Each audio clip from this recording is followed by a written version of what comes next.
Hello बच्चों। तो चलिए हम अपना क्वेश्चन डिस्कस करते हैं। यहाँ पे गिवन है if for a triangle A B C delta is equal to determinant A B C, next row है B C A, third row है C A B is equal to 0, then value of cos square A plus cos square B plus cos square C equals, option A है 1/4, B है 1/2, सी है 3/4 और D है 1। अब यहाँ पे हमारा की कॉन्सेप्ट है, मान लीजिए हमारे पास डिटर्मिनेंट है A B C D E F G H K. So पहला जो एलिमेंट है ए, इसे मल्टीप्लाई करेंगे हम, ये जिस भी रो और कॉलम को बिलोंग करेगा उसके एलिमेंट्स को छोड़ करके हम बाकी एलिमेंट्स को उसी ऑर्डर में लिखते हैं। So E H F K plus B multiplied by, यहाँ पे एलिमेंट्स बचे F K D G plus C multiplied by D G E H. अब 2/2 के डिटरमिनेंट को सॉल्व करने के लिए इन दोनों का मल्टीप्लिकेशन माइनस इन दोनों का मल्टीप्लिकेशन।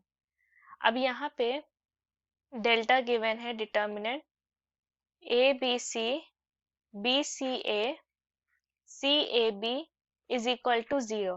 अब हम इसी डिटरमिनेंट की वैल्यू फाइंड करते हैं। सो ए को मल्टीप्लाई करेंगे, ये ए जिस भी रो और कॉलम को बिलोंग करेगा उसके एलिमेंट्स को छोड़ के बाकी एलिमेंट्स को लिखते हैं 2/2 के डिटरमिनेंट में, तो हमने लिखा प्लस बी मल्टीप्लाइड बाय, यहाँ पे ये एलिमेंट्स बचे तो बचा A B B C plus C multiplied by, अब ये चार एलिमेंट्स बचे तो ये हुआ बी सी सी ए। अब इन दोनों को मल्टीप्लाई करेंगे, माइनस करेंगे इन दोनों के मल्टीप्लिकेशन से और ये सारी वैल्यू 0 के बराबर है। सो ये होगा a multiplied by B C minus A square plus B multiplied by A C minus B square plus C multiplied by A B minus C square is equal to 0। अब इसे अगर हम अगेन सिंप्लीफाई करें तो ये हो जाएगा 3abc minus A square minus B square minus C square is equal to 0। फिर माइनस से मल्टीप्लाई करेंगे तो ये होगा A square plus B square plus C square minus 3abc is equal to 0। अब अलजेब्रा में इसके फैक्टर्स होते हैं a plus B plus C multiplied by A square plus B square plus C square minus A B minus B C minus C ए। अब 2 से multiply करेंगे सो ये हो जाएगा a plus B plus C multiplied by 2a square plus 2b square plus 2c square minus 2ab minus 2bc minus 2ca is equal to 0। अब इसे हम लिखते हैं a plus B plus C multiplied by, यहाँ पे A square plus B square minus 2ab plus B square plus C square minus 2bc plus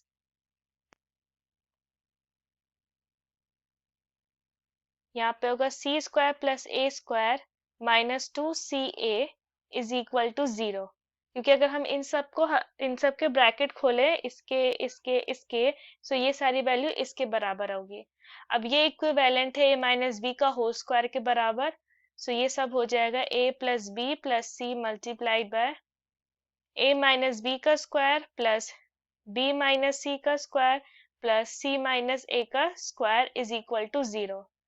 अब यहाँ पे ट्राइंगल है, हमारा ट्राइंगल ए बी सी है और ए बी सी इसके रिस्पेक्टिव साइड्स हैं, तो कोई भी लेंथ हमारी 0 के बराबर नहीं हो सकती या नेगेटिव नहीं हो सकती।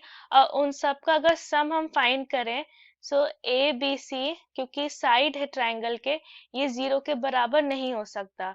सो बचा इतना पोर्शन जो कि 0 के बराबर होगा, a माइनस बी का square plus b minus C का square plus c minus A का स्क्वायर। अब ये भी हमें हर हाल में पॉजिटिव देगा, ये भी पॉजिटिव देगा, ये भी पॉजिटिव देगा, तो तीन नंबर्स जो पॉजिटिव होंगे उनका सम कभी भी 0 के बराबर नहीं हो सकता। सो एक ही पॉसिबिलिटी है कि यहाँ पे हमारा a माइनस बी का whole square is equal to b minus C का whole square is equal to c minus A का whole square is equal to 0।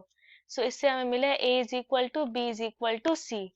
सो जहाँ एक जिस ट्राइंगल में सारे साइड्स इक्वल होंगे वो ट्राइंगल होता है इक्विलैटरल ट्राइंगल, और इसके सारे एंगल्स होते हैं 60 degree.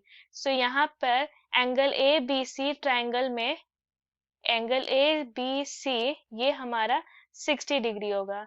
So this means that हमारा cos square A plus cos square B plus cos square C is equal to cos square 60 degree plus cos square 60 degree plus cos square 60 degree. अब cos 60 की value होती है 1/2, सो ये होगा 1/4, क्योंकि 1/2 का square होता है 1/4 प्लस 1/4 प्लस 1/4, जिसकी वैल्यू हो जाएगी 3/4। ये हमारा फाइनल आंसर हुआ, और जो हमारा फाइनल आंसर है वो ऑप्शन सी से मैच करता है। सो ऑप्शन सी हमारा करेक्ट आंसर हुआ। I hope the concept is clear. Thank you.